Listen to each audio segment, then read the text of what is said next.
Episode 7 with Mark Tanseco del Rosario of Let's Eat Pare.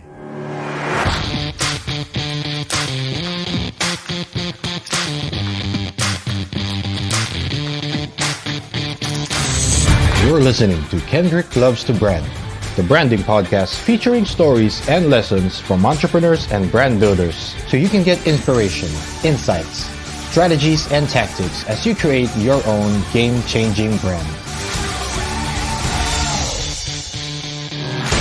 Welcome to the show, Mark. Thank you for agreeing to guest on the show. Thank you for having me, Kendrick.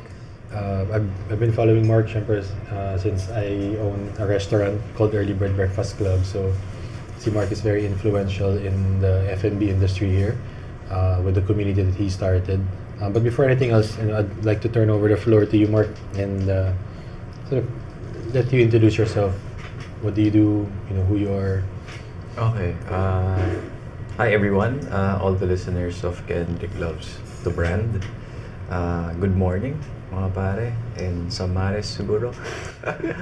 I've been in the industry for 16 years, meaning the food industry.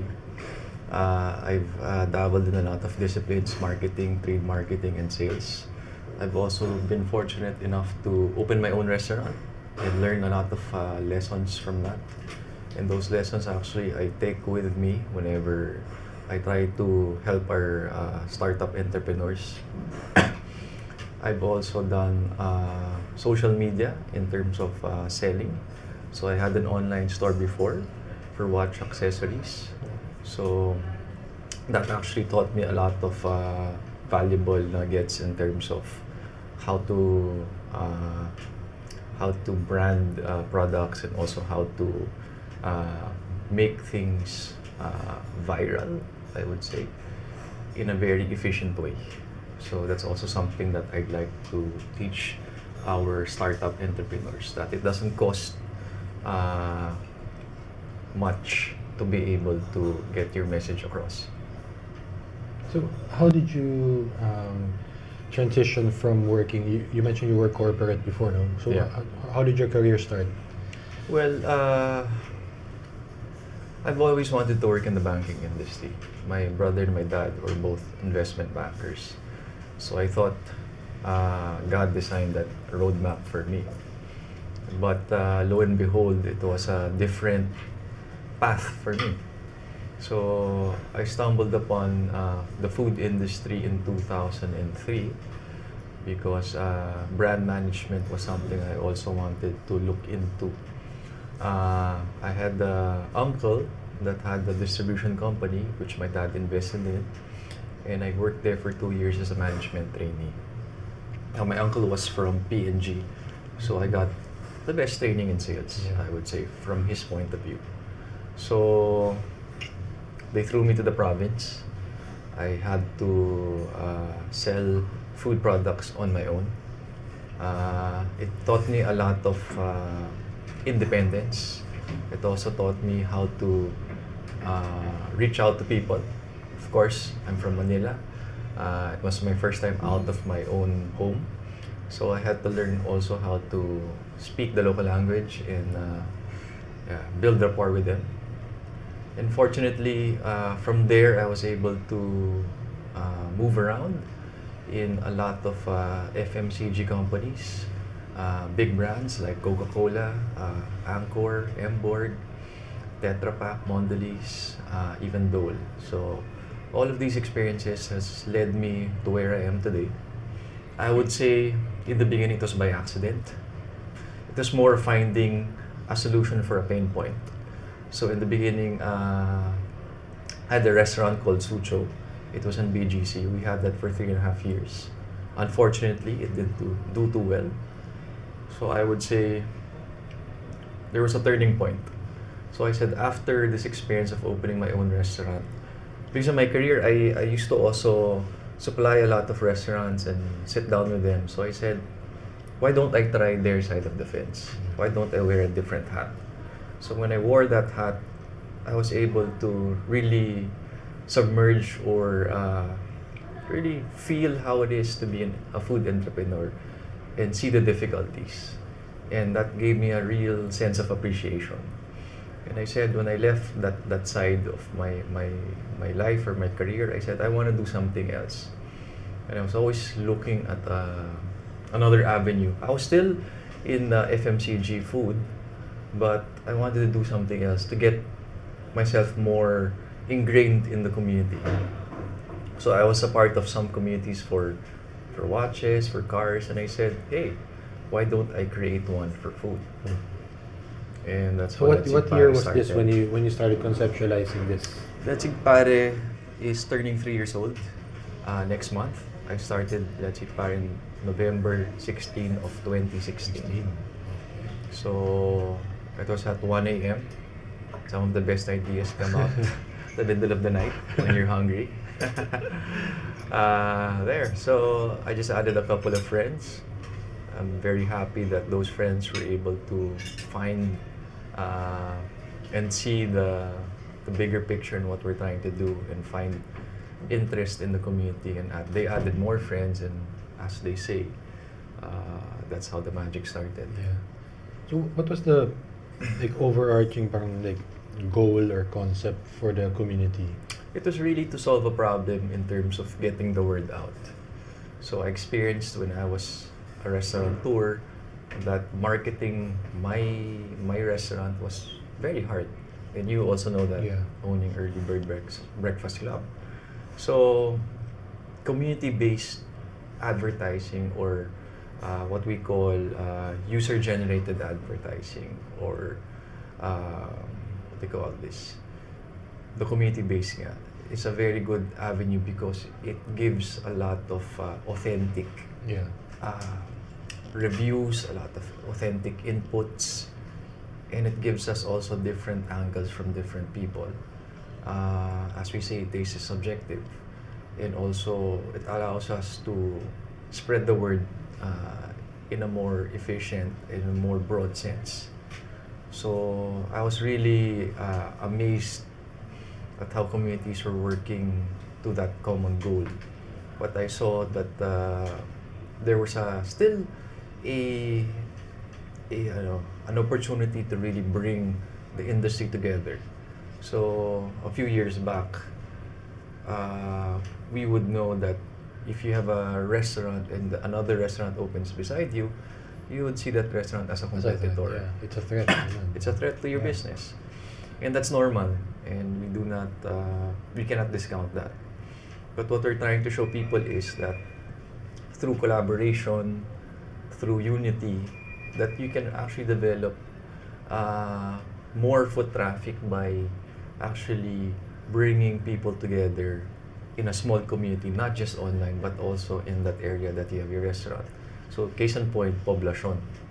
So Poblacion has become like a melting pot, diba, of a lot of restaurants. And you see the bar owners, the restaurant owners, they're coming together, and they don't, diba, see each other as competitor, but as a co-creator to a bigger destination or experience. So that's really where we draw inspiration, diba? And we want to continue that advocacy moving forward, or that culture. That's actually very accurate kasi like I think diba sabi nga nila when it comes to restaurants or retail in general parang location is the key. Yes. So sometimes instead of seeing another restaurant opening beside you as a competitor, if they're gonna help drive people to your area, then diba, parang rising tide lifts all boats. Diba? Parang it helps everyone. Yes. So you develop that location as a destination. Correct. Or place to go to. Diba? Imagine Poblacion before, it was a red light district. Yeah, correct. And now it's a tourist destination, and it's also helping the local community. So yeah, so I hope we can do more of these things. So how do you think that separates Let's Eat Pare? Kasi like, di ba, like when we opened Early Bird 2013, doon pa lang nauso yung mga review sites na dedicated to restaurants like sila Lulu before, Zomato. Yeah. What do you think makes Let's Eat Pare different from those review sites? Well, there are two things, no? What we did kasi is we created a B2B association. So all the restaurants that we reviewed, we housed under one association with the intention of really helping people come together nga. So it's a 10-member board, so I chair it. But there are 9 other people from the industry that weren't connected to me before Let's Eat Pare, that have become part of the family and helped me really get this word across, number one, but also start forging partnerships with other institutions or organizations that can really help what we call the small and medium enterprises, even the micros. Yeah. So we have a lot of vendors that even just sell from their kitchen. Some parents, some young entrepreneurs, some single parents, some people that have already left the corporate world and want to dabble in something new. So these are the people that we're trying to help. As a startup entrepreneur, we're always trying to look for a blueprint. Yeah. And to be honest, there's no blueprint that you can find Yeah. outside. So what we want to provide is a roadmap for everyone and for people to find solace in terms of people at the same stage. So it's people coming together, learning together, and also rising and also becoming successful together. So it's a very, I would say, unique situation in such that it's really a unified community. Most other communities, you'll see people there acting separately. There's some silos, Yeah. differences in opinion, Yeah. but when a community comes together and unifies as one, that's when great things happen. What makes you think, or what do you think what is it about you that you think makes it so that you're the right person to have started this movement? I would always say that it's not always about me. I bring it back, the glory back to the community. I mean, I'm just there as a conduit to just send out that message, and hopefully people will understand or capture that sense of understanding that we're trying to emulate. So it's really the members that were able to bring each other together. I think one strength that I have is the network. So at a very young age, I started joining a lot of organizations.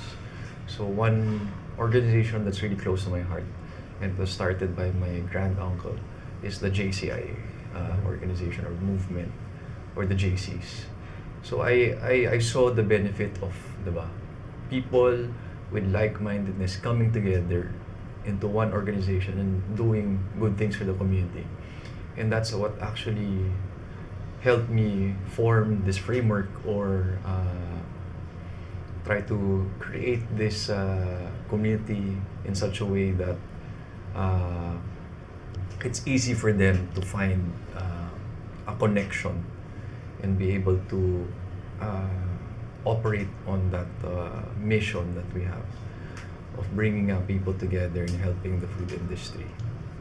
So how did you come up with yung parang community rules? Kasi that's one of the things I really appreciate about Let's Eat Pare. Yung parang no bashing. It's it's about encouragement. It's about helping each other. How did you come up with that? Or was there a particular group that you patterned it, or talagang it's Actually, coming from your own? it was a learning process. In the beginning, it was a free for all, so anybody could post anything or say anything. So I was thinking in the beginning, should I put rules or will that limit people? Diba? So first we experimented. As people say, it's a social experiment. You want to see how would people respond to certain things. So in the beginning, it was good. But as the community started to grow, and you'll know that in any other organization, or even in your own little space in your household, or even a barangay, the more people that join, you get different personalities. And with those personalities come different experiences. So there were good and there were bad experiences. So we saw that there was some bashing, there was negativity, there was even a point where vendors were not selling truthful products. So we had to come in. We had to step in and restore order by introducing the rules. And actually, it worked to the advantage of the community when we started espousing positivity, then the community started coming together. Yeah. Diba? So, it's part of the learning process. And I allowed that to happen because I wanted it to naturally come. I didn't want to restrict them, nor did I want to, diba, hinder creativity.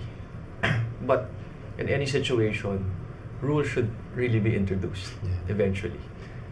If not, it's gonna be go out of hand. What I really appreciate nga in the community is I've seen other restaurateurs post parang asking for feedback, Yeah. diba, na for them to improve. Yes. And I think that that's the power of the Let's Eat Pare community kasi you really get insightful feedback. Yes. Na hindi lang yung kasi It's genuine. diba? It's very genuine na talagang alam mong they really Want to thought help about you. it, they really want to Yeah. help make this concept better para it will survive, diba? Correct. Kasi I mean, as a restaurant owner, that's one of the things that are, it's very stressful for us, to get a review. Na syempre, if it's a bad review because we did something wrong or we Yeah. failed with experience, syempre, no matter how You want to bad the improve. review Yeah. is, parang we deserved it So we'll improve, we'll reach out to the customer, we'll Yeah. try to make it right. Yeah. Pero minsan kasi yun nga, like taste is subjective. So minsan parang sabihin lang, sanay kasi ako sa ganitong taste, bakit ganito yung sa inyo? Yeah. Na bad review. Parang minsan nakaka-stress sa restaurant owners. I think yun yung maganda sa LEP na it's not always about parang and you see people qualifying it, diba na hindi ko lang kung ako lang pero kasi ito yung taste ko kaya feeling ko In ganyan. my honest opinion. Yeah, and then you'll have other people comment naman na not to disagree pero sa akin okay naman. So I think yun yung maganda sa community. And I've seen I've seen different parang community online Facebook communities na are following the same type of parang guidelines that you've set for LEP. Hopefully no people bashing, can- no ganyan. Can appreciate what we're trying to do. It's a cultural thing. And social media today is a very relevant platform for communicating. And of course, it has to be treated with much responsibility. Correct. Because if it's abused, then it affects also the next generation. So bashing for us is actually damaging our economy. Kasi as a restaurateur before, I've experienced it and I met a lot of restaurant owners as well. Most of these restaurant owners put a lot of their savings, diba, into the business. Yeah. Some of them rely on the restaurant as a livelihood. And they have children, diba? They have to pay for the education and also their household needs. And if you irresponsibly write something on social media and try to take down that restaurant just because somebody made a mistake, and we're all making mistakes because we're human. I mean, that's a human trait. We can't avoid that. So what we're trying to say is, if you have a comment, a constructive comment, try to tell the restaurant owner directly. Don't try to go to social media, especially if you put it on a page or a community of that size. Then it gives a unfair predicament to the restaurant owner. Kasi of course, they don't want to get into a squabble. They don't want to get into an argument. Because it's gonna seem like they're just being defensive. They're just diba? being defensive, Yeah. diba? Even if it merits something, the best approach would be take it offline, diba? Go through the right channels, and we're also willing to help, diba? In that regard. So there are members that have PMD, and we're very appreciative of that. That said, Mark, can you help me? I had this experience. Can you talk to restaurant owner A? And I spoke to them. Even there's a time that there was a credit card erroneous entry that we were able to resolve. So, see, it doesn't have to take harsh words to get things done. Diba? And what we're trying to build is we're trying to build a local community or system that supports talaga our entrepreneurs. What we're trying to eradicate, and this is something that we've tried to do, and I've seen that from one of your questions, is that the biggest challenge really is how do you eliminate crab mentality.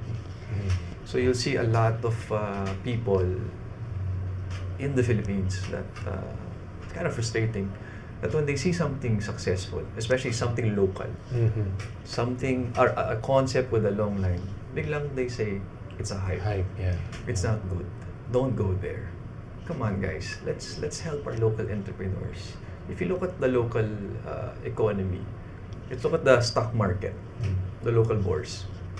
If you look at all the different registered companies, there are only a few Filipino companies. It's because of that. It's because of that mindset. We really have to support our local brands. And that's what the Koreans, the Japanese, our neighbors in Asia are doing. Exactly, yeah. And that's the only way we can really lift our country, diba? If we ourselves take part in that. But what's happening? The sad reality is we're taking part of the the damaging part. Yeah. Diba? It's almost like parang it's almost like we can't wait to see the downfall of, di ba? Somebody who's being successful. Parang, ay, malalaos din yan. Or, Parang we can't accept Or for some people, it's entertainment to see it, di ba? Yeah. It makes them feel better. Let's say you're having a bad day and you see another person fail. It makes you also feel better because somebody else is Parang failing. misery loves company. Exactly. So that's not the right mindset. I mean, that's something that we're taking a stand on. And it's hard. It's really hard because we don't have fans every day. There are people that say that they want to say what they want to say, but think about it first. Think about it before you fire that bullet. Yeah. And who's gonna get hit? That's very, that's very deep, no? And parang it's emblematic, no, for society kasi if you think about it, parang we don't have, parang we have this stigma of failure. So all the more, how can we have more entrepreneurs who are Yes. willing to take that risk? That Kasi it's risk. really risky, like what you said kanina, like somebody who opens a restaurant, hindi lang naman yung, oh, congrats, open na. That's the easy part, yung Yeah. opening. But yung Opening. sustaining it, that's the hard part. Kasi Yeah, the first they 6 have their months. livelihoods relying on it, their families relying on it. Most cases, people took loans pa to fund collateral. it. Yeah, Collateral ng bahay or ano. So, parang it's not, we shouldn't, I mean, as a culture, we should learn to be supportive and figure out, okay, how can we make this, how can we help this business succeed? Especially if the owners really doing their best, di ba? Siyempre, if the owners are being an asshole to their customer, then that's a different case. That's a different story. Yeah. Pero if they're really trying to, the intention is really there to do well, they're treating their employees well, it's just maybe they're not as good as, they're not good in marketing or they're not good in inventory management, yung mga ganang bagay. Kasi there are lots It's a of learning factors, process. Yeah. I mean, entrepreneurs kasi are not built naman, diba? As they're born. It's really a process. It's a journey. Correct. You learn it. So when you learn something, there's a lot of failure also in that journey. And if you look at entrepreneurs, especially the restaurant owners, they're not just a restaurant owner. They're the chef. Yeah. They're the purchaser. They're the the accountant. HR. They're the accountant. They're the ones processing they the wear many permits. hats. So you can't put all the pressure on them because it's a hard job. Diba? And fortunate are some that they have some capitalists or they have some backers that invest in them, but others don't. They're just trying to chase a dream. Yeah. And their dream is to serve people good food. Recipes that they believe in. Some of them are even, diba, recipes from their family. Yeah. It's heritage Heirloom recipes. recipes, Heirloom yeah. recipes that they want to share. So give them that chance. Don't say, diba, bad stuff about it. Give them that chance to improve. Diba? Help them, diba, by giving constructive criticism or going straight to them and using the right channels. Diba? Correct. That's yun yung I think is one of the biggest contributions ng. That's one of our core values talaga. And I hope we can inculcate this because, to be honest, there are a lot of negative people. We call them nga keyboard warriors. So there have been some that I had to really try to open their minds and confront them. So I would call them up just to open their minds. Are these people you know or? No, these are just random people that really Within the attack the community? restaurant, attack the community, diba? That we just had to talk to. We're not the type of people that we would say, bahala ka sa buhay mo, we'll just take you out. And diba? I personally try to reach out to them and talk to them. And With the hopes to salvage, diba, somebody. And have you been successful? Yes. I wouldn't say 100%. And there are still some that diba, are still close-minded, but diba, to those that have opened their mind, they were able to embrace something diba, good. And if they're able to share that knowledge or that experience with somebody else, then our job is done. So we want really that type of culture to be shared, and I would say for exponentially, diba, the benefits would happen in the industry.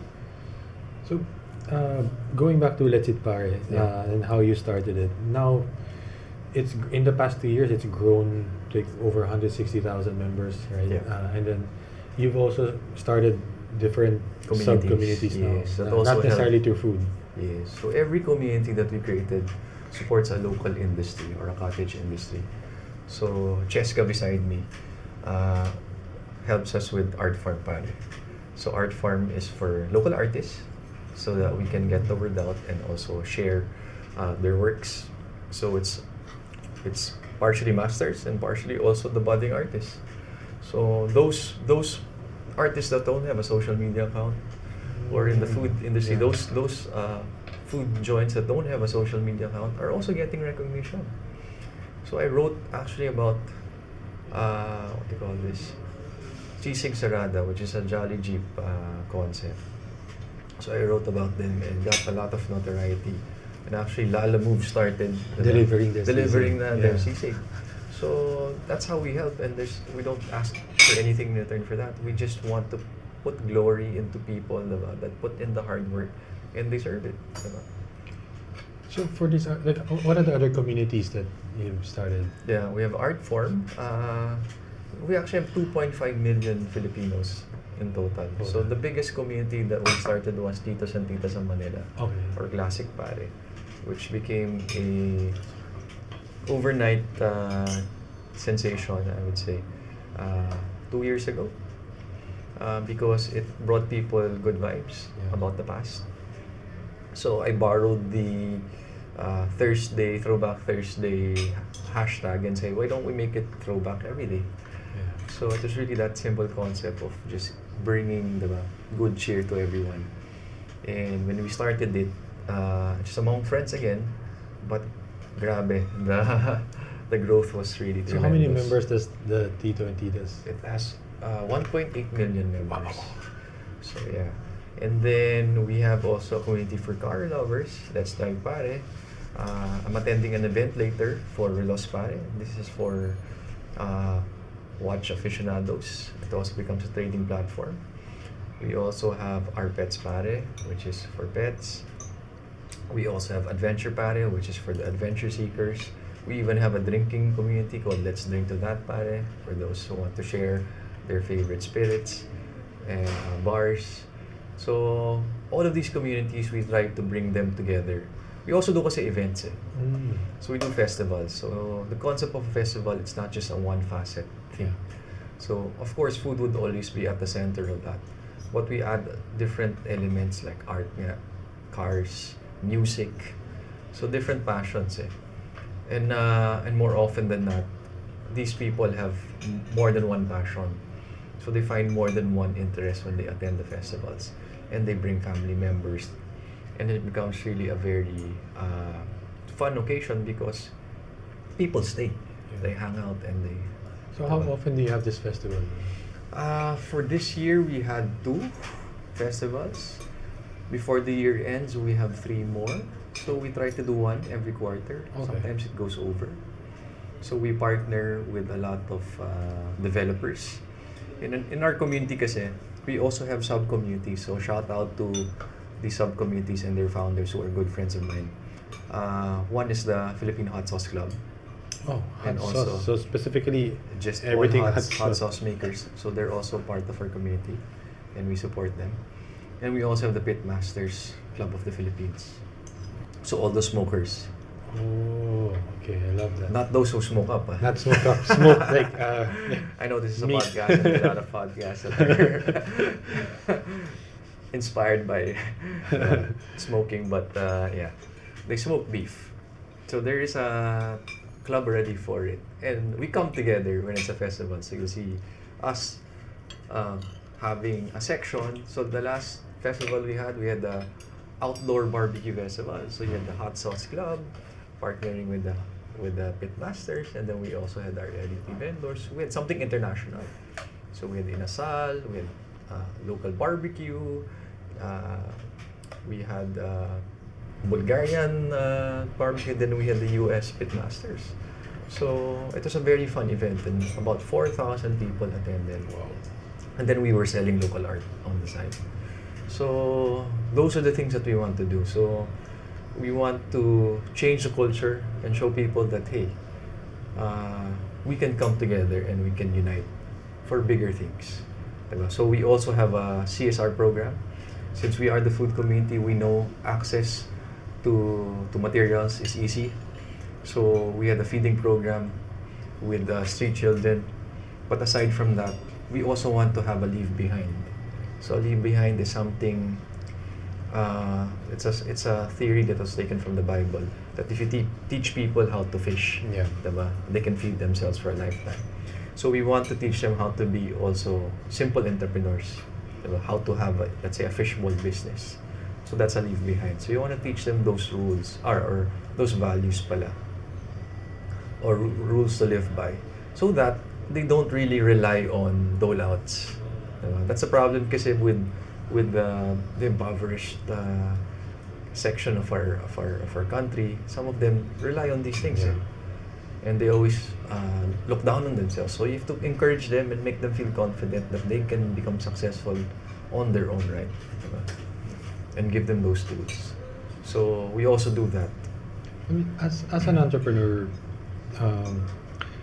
you mentioned the biggest challenge for you earlier was sort of changing the mindset of the community that you're serving. How about you personally, like, do you ever experience any, I guess, self-doubt or? I think that's it's part of our human nature. Diba? You always have to look at the bigger picture. As I was going through my corporate journey, I was always questioning myself, what is my role here? Parang I always felt like I was serving a company or somebody else's dream. So I always felt that there was a higher purpose in life, more than just serving a company or enriching yourself. So I was always searching for that, and it took me a while. So I'm 39 today. Imagine I started my career at 22. So it took me 17 years to be able to really discover what my purpose was. So with that, there came a lot of self-doubt also, but I would say you just have to stick to the plan, pray about it, and do things, plant some seeds to be able to prepare for that opportunity. So let's say if this opportunity of leading this community came when I was 26 years old, I wouldn't have been ready for it. So my corporate journey actually prepared me for the position I'm in today. So it helped me and gave me a lot of wisdom and knowledge that I can impart to my fellow food entrepreneurs. So that's one thing that I appreciate. So for Let's Eat Pare, with all the communities, what's the business model like right now for, like, as you grow, like how big is your team? We have a lot of volunteers that really help. So the model really is to support the advocacy of helping the young entrepreneurs or the startups, but also bringing in the more seasoned ones so that they can also become like a bigger brother, or they can also do some mentoring. So we need that. So we need diversity in the community. And some of our projects is we've worked with the government agencies like DOST, BIR, DTI. So we've done a lot of workshops on getting our entrepreneurs' feet wet. We've also done some GMP, good manufacturing practices, HACCP.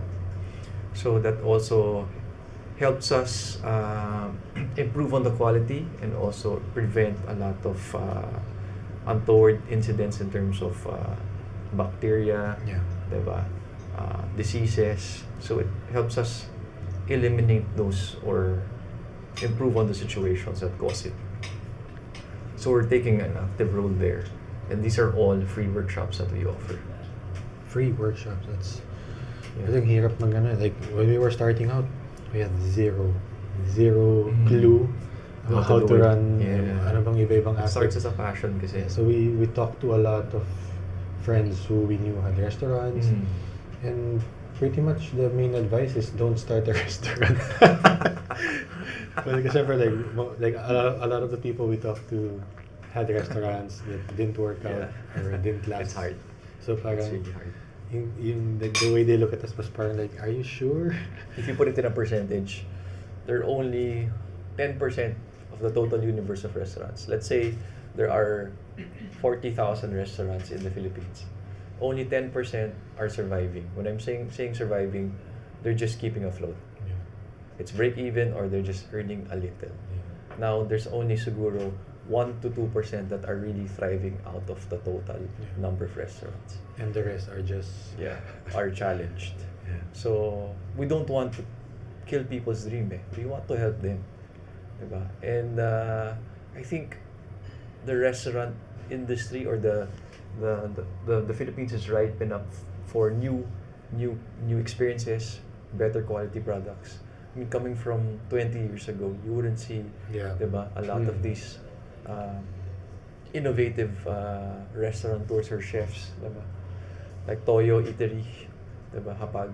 There are a lot of these restaurants that are really pushing the boundaries, and we need to see more of that because it also helps improve the food quality and also our palate as Filipinos. So I really appreciate the fact that Filipinos are now more able to access travel, so that gives them more experiences, and they take that experience and bring it back home. And then they also, what they do is they take that experience or that recipe that they saw, and then they incorporate some of our local influence or ingredients. So that's when the fusion comes in and makes the concept interesting. So we need more of that moving forward. Who do you look up? Who do you look up to in the industry, or like just in general? Like who do you parang aspire to be mentored with? Kunyari, to be mentored by. When I was younger, my uncle, my grand uncle, Ramon V. de Rosario, who started the JCs. He started AIM. He also founded Filma company and MAP and the Makati Business Club. So we would always see him every Christmas, and he would always talk. He would give a Christmas message to the whole Del Rosario family. And I would always tell my mom, he speaks so well. Galing, no? How did he learn how to speak that way? My mom said, he's always been like that. I think it's his experience with the JCs, with all these organizations. And that's when I saw early on that, hey, I should join organization. I should practice speaking in public so that someday I can be like him. So I wasn't old enough to be able to sit down with him one-on-one. We've had dinner, but my parents were there. But I've observed how he was, how he would think, and he was a very charming individual. So I said, I want to be like that. I want to impart my knowledge and also be able to be able to affect other people's lives in a positive way. So I read about him. He had this life book, his biography. I read about it also, and I saw what he was able to do. And I'm a part of the JCI organization, and that's something that's close to my heart, and it still lives strongly within me. So that's one person, but he has passed away. Another person I would say who's alive, very much alive, is Mark Zuckerberg. Because if it wasn't for him, I wouldn't be here today. Yeah. So I said, if ever I see Mark Zuckerberg randomly just walking the street, I would invite him for a beer, and I would treat him for dinner. But because I'd like to share my experience from what he created. So it's more of gratitude also. I know it's kind of controversial in the things that he does. Yeah. But I see the genuine benefit or the genuine goodness in what he created. I think that's important rather than we see all these other negative things. We take the good from something and make use of it. Yeah, that's right. Because at the end of the day, it's a tool. Yeah, it's a tool. So how you use it, like what you're doing, is very different from what, I don't know, other people are Other doing. people are using it. It can be to- used for the good. It can be used for the bad. So when I actually do talks, and sometimes when I'm joined by other, I would say community leaders or influencers, I try to tell them what you're given is something valuable.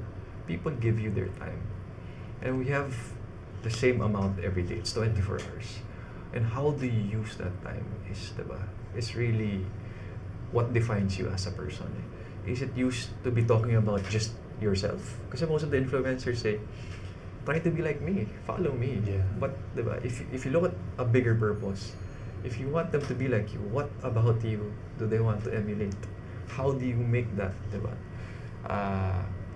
influence them to make it, diba, a better, diba, version of, you're trying to make people kasi better versions of themselves. I think that is the true mark of a leader. It's very nice. Okay, given the many communities that you do, like, how would you describe your typical day? It's very busy. I work from Mondays to Sundays. I thought when I left corporate it would slow down, but it's been busier than ever, especially we're in Q4. So it's a peak season of the food industry. Just try to keep a balance. So I devote time also for learning. I think if there's something I also want to impart to your listeners, you also have to invest in yourself. So taking a higher education, reading, sitting down with people that you feel that are smarter than you, that have achieved something in life is very important, because if you stay within an environment where you feel like it's safe in your comfort zone, you'll never grow. So life is about taking risks and also learning from other people. So sit down with people, invite them for lunch, and you'll learn a lot from them. So my day is, I do food reviews. I don't do it every day because it also affects your health if you eat out every day. Balance is always key. So it's a host of meetings. Also, I do a lot of events, and I have other businesses. So we also have a agency that helps also SMEs. So it's like, we call it Oceans. So it's a team of people with unique talents that can help really the industry. So like chefs, photographers, videographers, and we help the industry by bringing down the rates. It's not really, we don't charge an arm and a leg. So it's always adjusted to what the entrepreneur can afford. Sometimes we give it for free. So I also do build and sell, so that's another side project I have.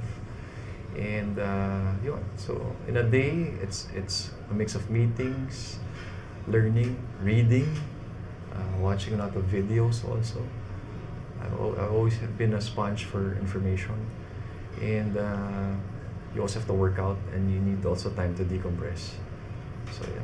So how do you normally decompress? Well, I watch Netflix.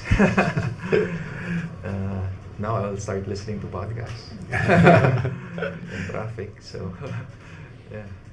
So you need that Kasi if it's all work, or if it's all play, then you don't evolve It has to be a balance of everything. When you say books, do you have any book recommendations? Like what's the book that made the most impact on you? Well, some of them are quite popular, like The Tipping Point, Rich Dad, Poor Dad, Blink, Freakonomics. So you'll get a lot of basic knowledge from these things. What is very important, I think, with entrepreneurs, and what is lacking, I think, also, is critical thinking. What the most valuable resource for any enterprise is information. Now, when you gather that information, when critical thinking comes into play, is how do you use that information to your advantage in making a better decision, diba? A more accurate decision. So, diba, we say taking risks is important, but you also have to take calculated risks. So, it's very important to be able to put these things into the equation. Because if you lose that critical thinking aspect, then you're just making a decision based on other people's influence, or it's at gut feel, diba? So if you want to be more diba, accurate or scientific about it, you have to look at the other factors. And that's what MBA has also taught me. I mean, most MBA programs now teach the case study method. So it's important to learn that also in Where life. did you take up your MBA? Ateneo. Graduate school. I was part of their Regis program. I also happen to be their brand hero. I'm not shameless plugging here, but since you asked the question, so yeah. So I give talks also to MBA students. Usually during they call this their first week when they're welcomed into the school. What's usually the theme of the talk? Well, the social impact of LEP. Things that I mentioned earlier. How we're diba, creating waves, how we're trying to incorporate positivity in the industry. Okay, so I want to be respectful of your time since you've been gracious to squeeze us into your Thank you busy for day. having me. We actually have a few more questions, just the last few questions that I asked all my guests. So you've been in the industry for 16 years, but we're going back more specifically to Let's Eat Pare. If you can go back in time to 3 years ago when you had this idea at 1 a.m. Yes. Diba? If you had a time machine, you went back to that moment and you thought, I'm gonna start Let's Eat Pare. And I was with Marty McFly. And you had Back to 1 the minute. future. You had 1 minute lang to talk Yeah. to yourself from 3 years ago. What would you say to yourself? Enjoy the ride. Yeah. Let it come to you. I mean, just believe in what you're doing and just enjoy the whole process. Diba? I would tell that to myself, my 24-year-old self. That's why I have a lot of white hair. So I'm really known as a deep thinker. So sometimes my advice to my own self sometimes is there's certain situations in life that you can't control. Diba? We always want to control everything, even our destiny. But there are things in life that you can't. There's the higher being or God, diba, is in control of that. You just have to do what you have to do. And if there's one advice I can give everyone listening is failure is part of life. If you do not fail, then you cannot experience success. Because you don't know the difference between the two. If you're always successful, then you will not appreciate what you have. And life will not be as fruitful. You have to fail. And failure, see it as a blessing because it helps you become a better person. In the same manner, it has helped me become a better person. So I would say, people would always think, if I look at the resume, it's very decorated. But no, I would tell them, I've always failed. I've failed so many times. Diba? I failed as a businessman. I failed, as I've said, in my restaurant. I failed people, relationships. Diba? And that's the only way you become better. Because you have to recalibrate. There are people kasi that fail and just go down that path of seeing themselves as failures. And that's actually very important also for people to realize because it affects your mental health. You always have to see the positive side. And when you experience some sort of success, be grateful about it. Diba? The feeling of gratitude is also very important. Sometimes we also fail to see the blessings that we have. We're always in a mindset that we want more. Yeah. That's why entitlement comes into the picture. Yeah. That's why we have those people that bash other restaurants because they feel entitled. They feel that they deserve more. But be gracious. Be thankful. Diba? About people serving you, about these experiences, about the food in front of you. Because that's God's blessing. Nice. That's very beautiful. What else do you see, or what else are you trying to accomplish over the next decade? We're trying to help more people. Of course, I cannot divulge everything, or the time bomb will have to explode. As Tom Cruise said once, I can tell you, but I'll have to kill you after. But expect more from LED. I mean, we're just trying to do better things for the community.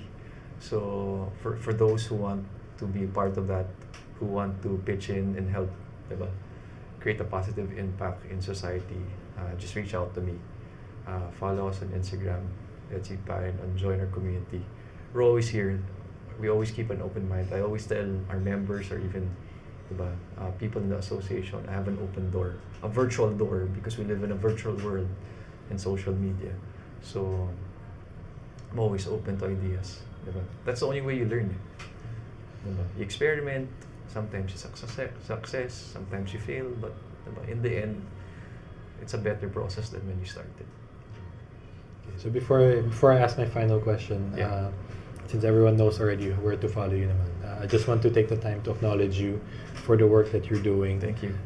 I think Thank you for the more support. than being an entrepreneur yourself and a creator of a community, I think the brand that you've created really resonates and really captures what you're about. So the fact that the community has been, I think overall it's had a positive impact on the food industry. Thank you. So I think that Hopefully. that really comes across from talking to you, like who you are and what you're all about is related to the brand that you've created. So my very final question is, how do you want to be remembered? Well, I actually wrote a tombstone, dedication, and I took a photo of it. Okay. So, my dad would always tell me when I was younger, and I would never forget this. He would always tell me, Mark, when you start something, begin with the end in mind. So, how would you see yourself after all of this?